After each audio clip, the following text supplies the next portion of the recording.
High class, I am K S Patel, biology faculty, Sarvodaya institute. आज देख रहे हैं बेटा, हम स्पेशली सेल के बारे में डिस्कस कर रहे हैं। सेल में हमने सेल की हिस्ट्री डिस्कस कर ली, सेल के टाइप डिस्कस कर लिए, सेल के पार्ट डिस्कवर कर लिए, सेल की ओवरव्यू डिस्कवर कर ली।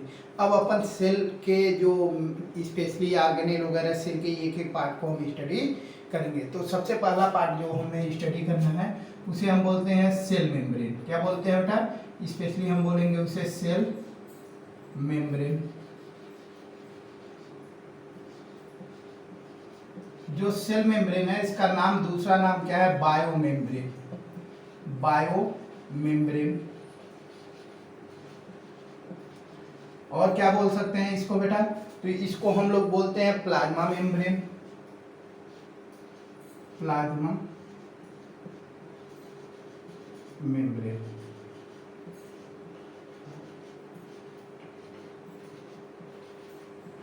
ओके, प्लाज्मा मेम्ब्रेन बोलते हैं या प्लाज्मा लेमा भी बोलते हैं। और क्या बोलते हैं इसको? तो प्लाज्मा लेमा, और बहुत सारे नाम से हम इसको जानते हैं। तो bio membrane, plasma membrane, cell membrane, ETC और चीज़ों के बारे में हम डिस्कस करते हैं। सबसे पहली बात तो सेल मेम्ब्रेन जो है आप जानते हो, सेल की एक लाइनिंग है। अगर एनिमल सेल की देखी जाए तो आउटर लाइनिंग है, और प्लांट सेल की देखा जाए तो आउटर सेकेंड मोस्ट लाइनिंग है। यहाँ पे ये चीज़ें कि इतनी पतली लेयर कैसे स्टडी की गई? तो बेटा मैं आप लोगों को बता दूं कि ये जब तक माइक्रोस्कोप का इन्वेंशन नहीं हुआ था तब तक इसकी स्टडी नहीं की जा सकती, इजीली नहीं की ही नहीं जा सकती थी। तो हम कह सकते हैं 1960, जब 1960 में माइक्रोस्कोप की स्टडी हो गई, और माइक्रोस्कोप की जब electron microscope, specially electron microscope की जब इन्वेंशन 1960 में हुआ, तो उससे इन सारी सेल के छोटे छोटे ऑर्गेनेल को, सेल के पार्ट को इजीली ऑब्जर्व किया जाने लगा। तो ये एक तरह से हम कह सकते हैं कि सेल मेम्ब्रेन की जो डिटेल स्टडी हुई है ये after invention of electron microscope, after invention electron microscope के बाद हुई है। ठीक है, इसके कुछ नेचर देख लेते हैं। तो ये present in on living cell, organism and cell. तो क्या लिख सकते हैं बेटा? पहला पॉइंट हमारा हो सकता है, ध्यान से देखेंगे, ये प्रेजेंट होता है प्रेजेंट ऑल लिविंग सेल या ऑर्गेनिज्म।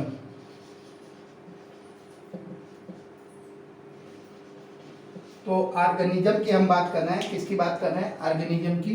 तो सभी ऑर्गेनिज्म में ये उपस्थित होता है। ठीक है, सभी ऑर्गेनिज्म में उपस्थित होता है। दूसरा पॉइंट, ये सेलेक्टिवली परमिएबल होता है।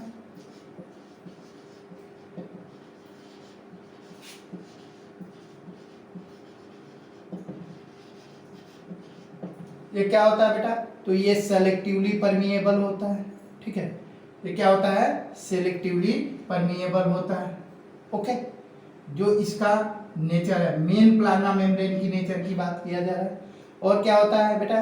ये फ्लेक्सिबल होता है। क्या होता है? फ्लेक्सिबल। ये फ्लेक्सिबल होता है। और क्या होता है? इसे लिविंग बाउंड्री कहते हैं। क्या कहते हैं? तो लिविंग बाउंड्री, इसे हम लिविंग बाउंड्री कहते हैं। क्यों? क्योंकि सेल वॉल जो है नॉन लिविंग है। इसका बायोकेमिकल नेचर की बात किया जाए, इसकी जो बायोकेमिकल नेचर,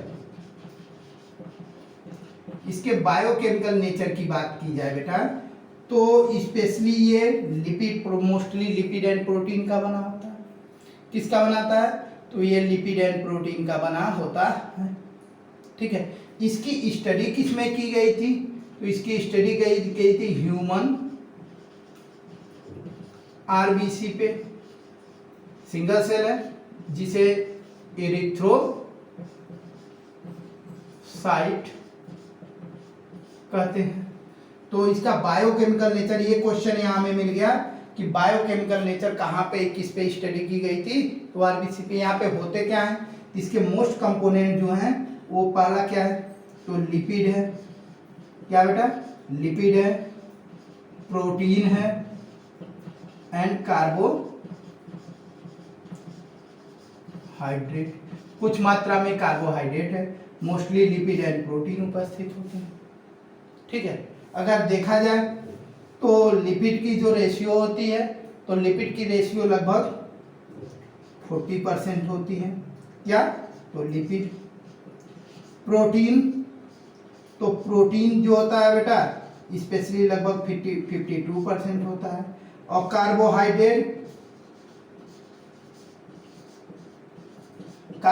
बेटा जो होता है 1 to 2% होता है। तो आप कहोगे सर ये परसेंटेज कुछ गड़बड़ हो रहे हैं, 100 होने हैं, तो ये थोड़े से एक रेंज है जो एनसीईआरटी ने मेंशन किया है वो मैंने बता दिया। ठीक है, तो लिपिड में जैसे phospholipid, cholesterol and glycolipid, protein में आर्जिनिन वगैरह, कार्बोहाइड्रेट वगैरह, ये सारी चीजें पाई जाती हैं। तो एक बार देखते हैं फिर, सेल मेम्ब्रेन की discovery after invention of electron microscope. Okay, इसे plasmalemma, bio membrane, cell membrane, plasma membrane ETC बहुत से नामों से जाना जाता है। इसकी सबसे स्पेशली नेचर है कि ये सेलेक्टिवली परमिएबल है, फ्लेक्सिबल है, फास्फोलिपिड के कारण ये फ्लेक्सिबल होता है, और लिविंग बाउंड्री होती है। इसका बायोकेमिकल नेचर आरबीसी पे स्टडी की गई थी। लिपिड, प्रोटीन एंड कार्बोहाइड्रेट के कंपोजिशन से इसका फॉर्मेशन होता है। Lipid 40%, carbohydrate 52%, protein 52% and carbohydrate जो है 1 to 2% होता है। अब देखा जाए कि कैसे कैसे इसका इन्वेंशन हुआ और कब कब हुआ, उसके बारे में हम देखते हैं। तो अगर हम देखें बेटा, तो सबसे पहले ये चीज़ें आप लोगों को ये बता दूं कि जब पहली बार डिस्कवर हुआ था, ठीक है, तो सैंडविच मॉडल, कौन सा मॉडल, सैंडविच, एक सैंडविच नामक साइंटिस्ट थे, इन्होंने फर्स्ट टाइम क्या दिया था, सैंडविच मॉडल दिया था। ठीक है, तो लिख सकते हैं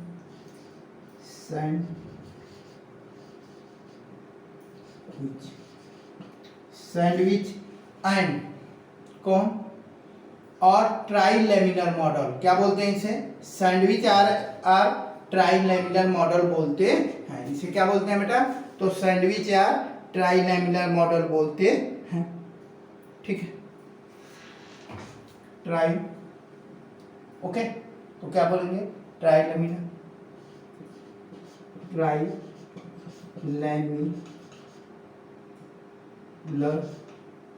ट्राइलेमिनर मॉडल, ट्राइलेमिनर मॉडल।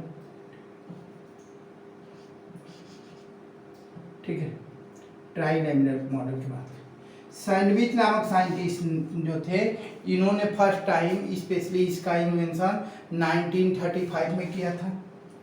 अपना जो प्रपोजल था 1935 में दिया था हिस्ट्री, और इन्होंने बताया था कि जो प्लाज्मा मेम्ब्रेन है एज ए सैंडविच नामक सैंडविच मॉडल जो है, ये दो साइंटिस्ट थे, डॉनसन एंड डॉनली, कौन, डॉनसन एंड डॉनली नामक साइंटिस्ट थे। ठीक है, तो डॉनसन एंड डॉनली नामक वैज्ञानिक जो थे, उन्होंने इसको दिया था। तो लिख लेते हैं, प्रपोज्ड बाई या given by Davson and Danielli, Davson and Danielli ने दिया था। किसने दिया था बेटा, डॉनसन एंड डेनली ने 1935 में। इन्होंने कहा था जो प्लाज्मा मेम्ब्रेन होता है, ये स्पेशली सबसे बाहर की तरफ जो होती है वो क्या होती है, तो बाहर की तरफ इनका एक प्रोटीन होता है, फिर लिपिड होता है, फिर लिपिड होता है, और फिर प्रोटीन होता है। इन्होंने स्पेशली ये बताया था प्रोटीन जो होता है बाहर की तरफ, जैसे सैंडविच की तरह। ध्यान से देखें, इन्होंने ऐसा कुछ स्ट्रक्चर बना के दिया था।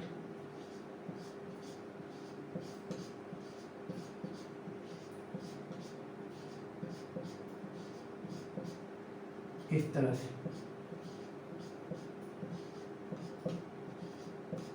इस तरह से मॉडल बनाया था बेटा। ठीक है,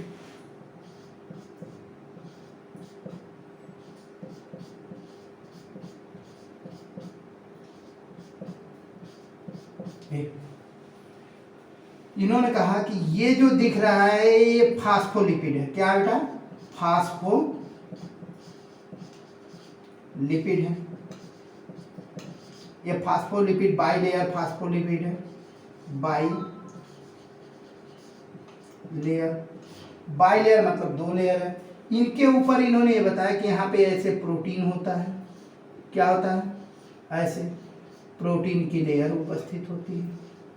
ध्यान से देखिए, इनके अकॉर्डिंग इन्होंने बताया। और बाहर की साइड जो है ये क्या है? ये जो है ये प्रोटीन है जो 20 एंगस्ट्रॉम का है, और ये जो है वो 75 एंगस्ट्रॉम का है, और ये जो है बेटा ये भी 20 एंगस्ट्रॉम, सॉरी ये जो है लगभग 45 एंगस्ट्रॉम। ठीक है, इस तरह से इन्होंने एक मॉडल दिया था। ध्यान से सुनो। ओके, तो यहाँ पे ये चीजें क्लियर करनी है हमें कि इन्होंने जो मॉडल दिया था उन्होंने इसमें कहा था बाहर की तरफ प्रोटीन, बीच में 2 फास्फोलिपिड के लेयर और एक प्रोटीन की लेयर होती है। ओके, इन्होंने ये बताया।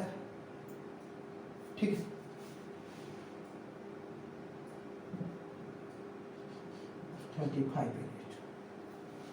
ओके, तो अगर पूरे की देखा जाए ओवरऑल तो इसकी जो थिकनेस थी 75 एंगस्ट्रॉम टू 100 एंगस्ट्रॉम होती है। अब ये एक्यूरेट जो है ये बढ़ता घटता रहता है, ये लगभग 70 तक जाता है। तो ये चीजें आप लोगों को मालूम होनी चाहिए। अब यहाँ पे बहुत सारी चीजें यहीं पे क्लियर कर लेते हैं। सैंडविच मॉडल दिया था, उन्होंने कहा था जो बाहर की तरफ 2 प्रोटीन के लेयर है, ये मान लीजिए ब्रेड की है, और बीच में जो ये है ये फ्रूट जो भी वेजिटेबल डाले जाते हैं वो है। तो दोनों पाव रोटी की तरह दोनों वेजिटेबल के बीच में क्या है कि उपस्थित ऐसे प्लाज्मा मेम्ब्रेन है। लेकिन अब इन्होंने कैसे वर्क करता है इसके बारे में डिटेल देख लेते हैं कि क्या क्या फंक्शन इसके कैसे हैं। ओके, तो बाइलेयर फास्फोलिपिड होती है, और आउटर साइड में पेरिफेरल साइड में 20 एंगस्ट्रॉम के जो होते हैं वो क्या होते हैं बेटा? तो प्रोटीन के लेयर होते हैं। Total thickness 75 angstrom to 100 angstrom होती है। ठीक है, ये कितने लेयर के होते हैं? तो 3 लेयर के होते हैं। कितने लेयर के होते हैं? तो 3 लेयर, 1 2 एंड 3। ओके, अब देखिए यह सिर्फ इसकी विशेषता क्या है। अगर हम इसको बाहर निकाल लें, इसे क्या कहें बेटा? बाहर निकालें, और निकालने के बाद अगर हम देखें तो ये फास्फोलिपिड को, तो ये हो गया फास्फोलिपिड, और इसे क्या बोलेंगे? तो इसे हेड बोलेंगे, और इसे क्या बोलेंगे? तो टेल बोलेंगे। क्या बोलेंगे? टेल। अब हेड और टेल की बात है, ध्यान से देखिए। अब यहाँ पे जो हेड होता है बेटा, ये हेड है, ये जो होता है हाइड्रोफिलिक होता है, जो वाटर लवर होता है। टेल जो होता है वो हाइड्रोफोबिक होता है। कहाँ तक? मान लीजिए ये फास्फोलिपिड में इंटर किया, हाइड्रोफोबिक है, और ये क्या है? हाइड्रोफिलिक है। तो कहने का मतलब ये है कि इसका हेड जो है बेटा वो हाइड्रोफिलिक है, और जो स्पेशली जो क्या बोलते हैं कि इसका टेल है वो हाइड्रोफोबिक है। क्या है? हाइड्रोफोबिक है। ध्यान से सुनना। अब जो एक मिनट, अब जो हेड होता है तो आप जानते हो हेड किससे जुड़ा है? प्रोटीन से। तो किसके द्वारा जुड़ा होगा? तो ये जो होता है ना बाइंड विथ, ठीक है, बाइंड विथ जो होता है प्रोटीन, किससे जुड़ता है? Head bind with protein. किस बॉन्ड द्वारा बेटा? तो हाइड्रोजन बॉन्ड द्वारा या फिर आयनिक बॉन्ड द्वारा ये जुड़ता है। तो लिख सकते हैं क्या? Head bind with protein with help of hydrogen bond, या फिर क्या? Lipid bond, ionic bond. उसी तरह ये जो टेल होते हैं, तो एक टेल दूसरे टेल से भी एक फोर्स के द्वारा जुड़े होते हैं, जिसे वांडर वाल फोर्स कहते हैं, या अटैच्ड होते हैं। क्या होते हैं? वांडर वाल फोर्स। तो ये चीजें आपको मालूम होना चाहिए कि जो फास्फोलिपिड है उसमें टू रीजन है, अपर रीजन को हेड और लोअर रीजन को टेल कहते हैं। अपर रीजन जो है वो हाइड्रोफिलिक है और लोअर रीजन जो है बेटा वो हाइड्रोफोबिक है। ठीक है, ये चीजें इन्होंने बताया। तो इनके अकॉर्डिंग जो था पूरा प्लाज्मा मेम्ब्रेन की थिकनेस थी 75 टू 100 एंगस्ट्रॉम थी। दोनों साइड से प्रोटीन थे, बीच में बाई लेयर फास्फोलिपिड था जिसकी थिकनेस 35 थी। फास्फोलिपिड के हेड जो थे वो हाइड्रोफिलिक थे और जो टेल है वो जो है बेटा हाइड्रोफोबिक है। ध्यान से सुना। और क्या है, हेड जो है वो प्रोटीन से अटैच है, किस बॉन्ड द्वारा, तो वो स्पेशली हाइड्रोजन या आयनिक बॉन्ड द्वारा। जो टेल है वो किससे अटैच है बेटा, तो टेल जो होते हैं आपस में, ठीक है, अटैच ईच अदर वांडर वाल फोर्स, किसके द्वारा जुड़े होते हैं बेटा, वांडर वाल फोर्स के द्वारा जुड़े होते हैं। बस इस थ्योरी रिजेक्ट करने का एक ही कारण था कि इन्होंने डॉनसन एंड डेलिन can not explain the plasma membrane in selectively permeable. ये नहीं बता पाए कि ये क्यों सेलेक्टिवली परमिएबल है। ठीक है, फिर एक साइंटिस्ट है जिनका नाम था रॉबर्टसन। कौन, तो सेकेंड मॉडल, ये तो फर्स्ट मॉडल है, सेकेंड मॉडल जो है उसे यूनिट मेम्ब्रेन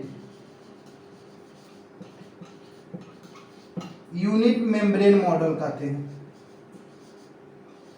क्या कहते हैं, यूनिट मेम्ब्रेन मॉडल। किसने दिया था, तो रॉबर्टसन नामक साइंटिस्ट ने दिया था। तो गिवन बाय रॉबर्टसन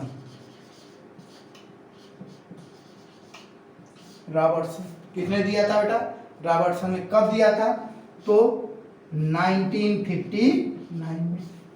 किसमें दिया था, 1959 में। इसके अकॉर्डिंग क्या होता है ये चीजें देखनी है। सारी चीजें यही रखा जो इन्होंने बोला। इन्होंने कहा all cellular and cell organelles membrane structurally and functionally similar. इनके अकॉर्डिंग ये था कि जो भी ऑल सेल जो हैं उनके ऑर्गेनेल जो हैं, ठीक है, ऑर्गेनेल वो क्या बेटा, cellular organelle and cellular membrane, organelle and cellular membrane structurally and chemically, क्या बोला, स्ट्रक्चरली एंड फंक्शनली सिमिलर। तो ये स्ट्रक्चरली और फंक्शनली सिमिलर होते हैं। क्या होते हैं,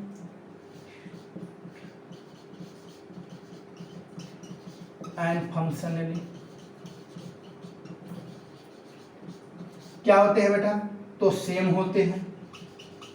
मतलब कि इनका केमिकल कंपोजिशन में अमाउंट बढ़ घट सकता है लेकिन इनका फंक्शन और स्ट्रक्चर सेम होगा। चाहे सेल के मेम्ब्रेन ले लो, चाहे किसी ऑर्गेनेल के, चाहे माइटोकॉन्ड्रिया के मेम्ब्रेन ले लो, चाहे एंडोप्लाज्मिक रेटिकुलम के मेम्ब्रेन ले लो। तो फिर से सुनिए एक बार, जल्दी से रिवीजन करते हैं। यहाँ क्वेश्चन क्या आएगा, cell membrane, bio membrane, plasma membranes, ठीक है, present in cell all organism में प्रेजेंट होंगे। ये outer most layer of animal cell and second outer most cell of plant cell. 2 point हो गया। तीसरा पॉइंट बेटा यहाँ पे स्पेशली ये कह सकते हैं कि cell membrane discover after invention of electron microscope 1960, specially जो एडवांस टाइप का था। अब इसका मेन नेचर क्या है, वो सेलेक्टिवली परमिएबल है, फ्लेक्सिबल है, ये लिविंग सेल की बाउंड्री है, ठीक है, और इसका बायोकेमिकल नेचर में लिपिड, प्रोटीन एंड कार्बोहाइड्रेट कुछ मात्रा में पाए जाते हैं समएवाम। लेकिन स्टडी किस पे की गई थी, तो आरबीसी पे। किस पे स्टडी की गई थी, आरबीसी पे। इरिथ्रोसाइट सेल दे सकता है। फर्स्ट टाइम सैंडविच मॉडल या ट्राइलेमुलर मॉडल जो थे डॉनसन एंड डेनी ने दिया था 1935 में। इन्होंने ये बताया था कि जो प्लाज्मा मेम्ब्रेन है ये 3 लेयर का होता है, बीच में बाई लेयर फास्फोलिपिड प्रेजेंट होता है और दोनों साइड, जैसे ये देखिए, ये हो गया, तो बाहर ऊपर और नीचे की तरफ प्रोटीन और बीच में जो है फास्फोलिपिड। इन्होंने ये बताया था बेटा, स्पेशली इन्होंने ये बताया था कि जो बाइलेयर फास्फोलिपिड की थिकनेस होती है 35 एंगस्ट्रॉम और 20 एंगस्ट्रॉम जो प्रोटीन की लेयर होती है। टोटल जो थिकनेस मानी जाती है 75 to 100 एंगस्ट्रॉम मानी जाती है। इन्होंने ये भी बताया था जो फास्फोलिपिड रहता है उसके दो पार्ट होते हैं, एक हेड एंड टेल। हेड जो होता है हाइड्रोफिलिक होता है एंड टेल जो होता है हाइड्रोफोबिक होता है। हाइड्रोफिलिक टेल जो होता है अटैच्ड होता है किससे, प्रोटीन से, किस बॉन्ड द्वारा, तो हाइड्रोजन या आयनिक बॉन्ड द्वारा। उसी तरह टेल जो होता है वो हाइड्रोफोबिक होता है और ये आपस में जुड़े होते हैं किसके द्वारा, तो वांडर वाल फोर्स के द्वारा ये आपस में जुड़े थे। इनकी अनसक्सेस होने का कारण है can not describe in permeability, selectively permeability. Okay, then scientist Robertson provide by unit membrane model. इन्होंने क्या बताया था कि all membrane cell organelle membrane, cellular and cell membrane organelle structurally and functionally same, but some amount of chemical is the less and more. मतलब chemical जो होंगे कम या ज़्यादा भी हो सकते हैं, लेकिन जो होंगे तो वही होंगे और structure but can not explain in the selectively permeable of plasma membrane. Then most acceptable model जो है fluid mosaic model, most acceptable model. Okay, तो उसके बारे में हम लोग डिस्कस कर लेते हैं।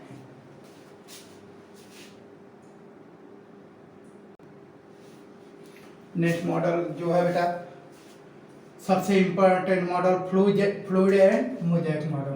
कौन सा मॉडल है बेटा, तो fluid and mosaic model and mosaic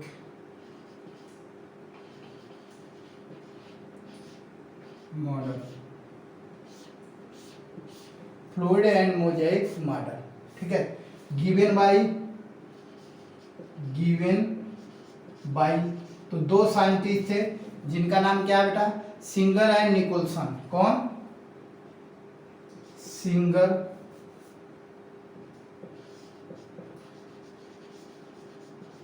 and Nicolson. 1972। देखो अब तक इलेक्ट्रॉन माइक्रोस्कोप डिस्कवर हो चुका था 1972 में। इन्होंने दिया था कौन, fluid mosaic model. Most widely accepted model है क्या है बेटा, पहला तो लिख सकते हैं क्या, मोस्ट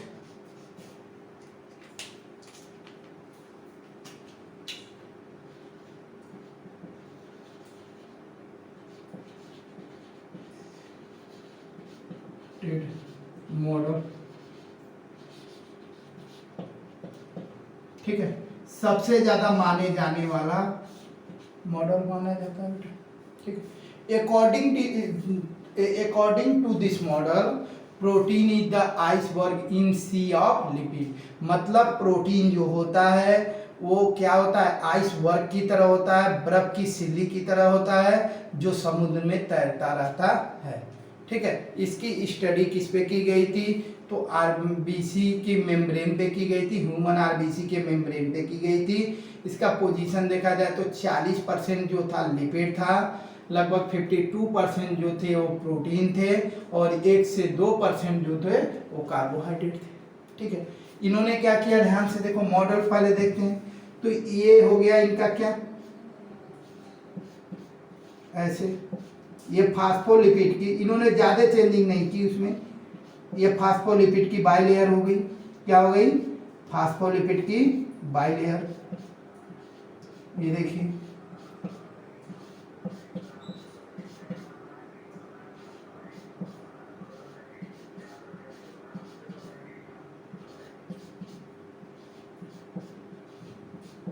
ये देखिए ये फास्फोलिपिड का बाइलेयर हो गया।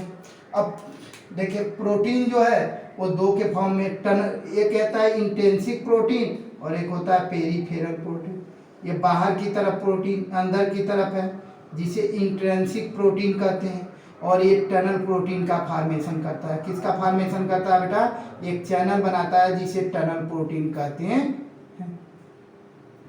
कुछ होता है इस टाइप के, इसके बीच में पड़ा है। तो अगर हम यहाँ पे बात करें, देखिए क्लियर कट बात होनी चाहिए कि ये मेम्ब्रेन जो था तो उन्होंने दिया था, तो ये हो गया फास्फोलिपिड, सेम वही nature, head and tail. Head जो होगा वो क्या होगा? हाइड्रोफिलिक होगा, और टेल जो होगा हाइड्रोफोबिक होगा। ठीक है, ये जो स्पेशली होते हैं, जितना जो है कि एक तरह से फास्फोलिपिड होगा उतना ही फ्लेक्सिबल होगा। तो इसको रैजिड बनाने के लिए नेचर ने इसमें बीच बीच में क्या डाल दिया है? इसके बीच बीच में ऐसे, यहाँ पे और यहाँ पे बीच बीच में क्या डाल दिया बेटा? तो बीच बीच में इन्होंने स्पेशली क्या डाल दिया है? कोलेस्ट्रॉल। क्या बेटा? कोलेस्ट्रॉल है, और कोलेस्ट्रॉल की अमाउंट जितनी ज़्यादा रहेगी उतने ही प्लाज्मा मेम्ब्रेन जो होगा रैजिड होगा, जितना कम होगा उतना ही क्या होगा बेटा? वो कॉसी फ्लूइड होगा। क्या होगा? कॉसी फ्लूइड होगा। तो ये जो है बीच बीच में उन्होंने क्या डाला, इसे क्या बोलेंगे? कोलेस्ट्रॉल। ठीक है, ये क्या है बेटा? कोलेस्ट्रॉल होता है। ये क्या है? फास्फोलिपिड है। ये बीच में क्या है? ध्यान से देखो, अब ये हमारा मिल गया। ओके, ये जो नेचर होता है स्पेशली फास्फोलिपिड का, ये अपने पास में ऐसे मूव करते रहते हैं। ठीक है, अगर हाइड्रो इसका देखा जाए स्पेशली जो ये है इसका टेल, तो टेल हाइड्रोफोबिक नॉन पोलर होता है, और जो स्पेशली हेड होता है वो हाइड्रोफिलिक पोलर होता है। ठीक है, तो स्पेशली ये क्या करेगा कि इस रास्ते तो हाइड्रोफिलिक पोलर मॉलिक्यूल आएंगे नहीं, क्योंकि ये नॉन पोलर है, पोलर को आने नहीं देगा। तो पोलर मॉलिक्यूल जो होंगे वो टनल प्रोटीन के माध्यम से, चैनल के माध्यम से आ जा सकते हैं। ठीक है, ये चीजें हो गई। फास्फोलिपिड अपने जगह पे रोटेट कर सकता है। ठीक है, अपने जगह पे इनका रोटेशन हो सकता है। तो स्पेशली जो कोलेस्ट्रॉल है ये क्या कर रहा है बेटा? तो सेल मेम्ब्रेन को रैजिडिटी प्रदान कर रहा है। जितना ज़्यादा कोलेस्ट्रॉल रहेगा उतना ही, ठीक है, अगर मोर रैजिड देन फास्फोलिपिड, या फास्फोलिपिड से ज़्यादा रैजिड है, जितना ज़्यादा फास्फोलिपिड प्रेजेंट कोलेस्ट्रॉल होगा उतना ज़्यादा रैजिड होगा। ठीक है, कोलेस्ट्रॉल जो हेल्प का अब रैजिड होगा तो प्लाज्मा मेम्ब्रेन क्या होगा? तो स्टेबल हो जाएगा। प्लाज्मा मेम्ब्रेन क्या हो जाएगा? स्टेबल हो जाएगा। यही है कि अगर कोई पूछ दे तो नोट करके यहाँ पे लिख लीजिए कि प्रोकैरियोट सेल में cell not have cholesterol, cholesterol उसमें उपस्थित नहीं होता है। तो बेटा कोलेस्ट्रॉल के जगह के इन प्लेस ऑफ कोलेस्ट्रॉल क्या होता है?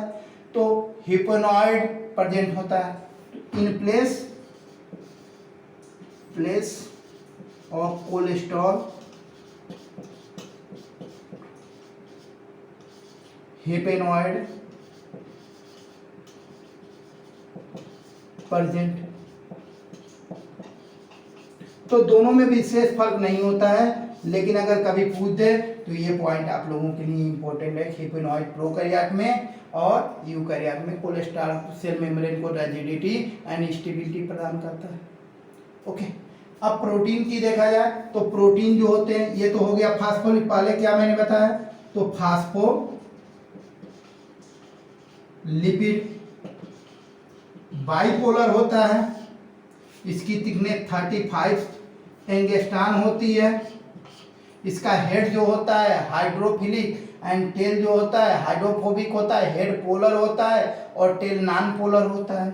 नॉन पोलर होने के नाते ये पोलर मटेरियल को पास आउट नहीं करता है, इसलिए यहाँ पे क्या होता है? टनल प्रोटीन का एक चैनल बनता है जिसे टनल प्रोटीन कहते हैं। क्या कहते हैं, टनल प्रोटीन कहते हैं। ओके, फास्फोलिपिड के बीच बीच में कोलेस्ट्रॉल प्रेजेंट होता है जो रैजिड बनाता है। जितना अमाउंट कोलेस्ट्रॉल की ज़्यादा रहेगी उतना सेल मेम्ब्रेन रैजिड रहेगा और उतना ही स्टेबल होगा। प्रोकैरियोट सेल में कोलेस्ट्रॉल के जगह जो होता है हिप्नॉइड होता है। ठीक है, इस तरह से अगर हम कहें कि अगर कॉसी फ्लूइड नेचर, जितना फास्फोलिपिड होगा ये उतना कॉसी फ्लूइड नेचर इसका ज़्यादा होगा। अगर कोलेस्ट्रॉल की अमाउंट बढ़ गई तो कॉसी फ्लूइड का नेचर कम हो जाएगा और उसके जगह पे क्या होगी, रैजिडिटी बढ़ जाएगी।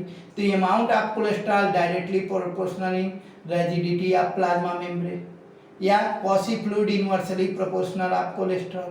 तो ये चीज़ें हो सकती हैं। अब देखो दो तरह की प्रोटीन, ये तो हो गया फास्फोलिपिड। अब हम देखेंगे क्या, प्रोटीन। तो प्रोटीन बेटा दो प्रकार के हैं यहाँ पे। फर्स्ट जो है इंट्रिंसिक प्रोटीन और दूसरा जो होता है एक्सट्रिंसिक प्रोटीन। तो intrinsic protein and extrinsic protein दोनों प्रोटीन यहाँ पे पाए जाते हैं। ध्यान से देखें, जो इंट्रिंसिक प्रोटीन है वो ही ये क्या फॉर्म करता है, तो ये टनल प्रोटीन होता है और यही प्रोटीन चैनल का निर्माण बना करता है।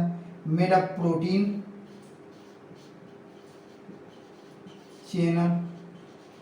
अब प्रोटीन चैनल बना देगा तो यहाँ से जो पोलर मॉलिक्यूल होंगे वो इजीली पास हो जाएंगे, सेलेक्टिवली परमेबल हो जाएंगे। अब पेरीफेरल रीजन में भी क्या है यहाँ पे, तो दोनों साइड पेरीफेरल रीजन। तो इसे हम क्या बोलेंगे, इंट्रिंसिक प्रोटीन, और इसे क्या बोलेंगे बेटा, तो पेरीफेरल प्रोटीन बोलेंगे। ठीक है, पेरीफेरल प्रोटीन बोलेंगे। कुछ होता है जो कंप्लीट होता है इंट्रिंसिक, कुछ पार्शियली अटैच्ड होता है। जो कंप्लीट होता है इजीली सेपरेट नहीं कर सकते हैं, जो पार्शियली अटैच होता है उसे इजीली सेपरेट किया जा सकता है। ठीक है, अब ध्यान से देखिए, ये जो होता है इसके आउटर साइड में ऐसे कार्बोहाइड्रेट लगे होते हैं। क्या लगे होते हैं, कार्बोहाइड्रेट। तो जो प्रोटीन से जुड़ा होगा उसे हम क्या बोलेंगे, ग्लाइकोप्रोटीन। जो प्रोटीन से जुड़ा होगा उसे ग्लाइकोप्रोटीन कहेंगे, और जो लिपिड से जुड़ा होगा उसे ग्लाइकोलिपिड कहेंगे। क्या कहेंगे, ग्लाइकोलिपिड। तो ये दोनों क्या काम करते हैं, इनका क्या काम है, तो स्पेशली ये दोनों रिकॉग्नाइजेशन करते हैं। क्या करते हैं, रिकॉग्नाइजेशन, आइडेंटिफिकेशन। जैसे स्पर्म एंड ओवम, तो स्पेशली स्पर्म के सेल मेम्ब्रेन पे एक रिसेप्टर प्रेजेंट होते हैं ग्लाइकोप्रोटीन एंड ग्लाइकोलिपिड के।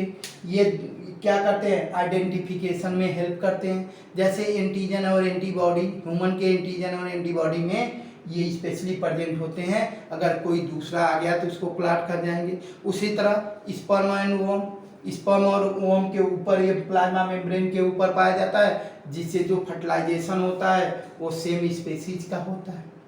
इसके अलावा अगर नीचे की तरफ देखा जाए तो यहाँ पे एक साइटोस्केलेटन टाइप के पार्ट पाए जाते हैं। ठीक है, जिसे स्पेक्ट्रीन कहते हैं। क्या कहते हैं, स्पेक्ट्रीन। जो साइटोस्केलेटन का पार्ट है इसे क्या बोलते हैं, स्पेक्ट्रीन। ये साइटोस्केलेटन का पार्ट है, स्पेक्ट्रीन। ये साइटोस्केलेटन का पार्ट है। ठीक है, तो क्या क्या चीजें हो गई आप लोगों ने देखा।